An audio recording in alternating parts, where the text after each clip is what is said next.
Ветер долетел и до моря, до корабля, который после долгого дозора возвращался в родной порт. Почувствовав крепнущий бриз, капитан, высокий пожилой человек с бельмом на глазу и шрамами на лице, остановился. Он хотел крикнуть, чтобы приспустили паруса, но странный холодок пробежал по его телу. Он повернулся к своему первому помощнику, человеку с изрытым оспой лицом. Они вместе плавали уже многие годы.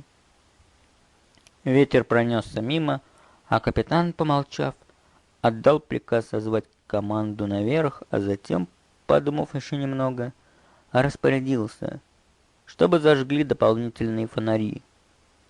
Хотелось рассеять ставшую внезапно тягостной темноту.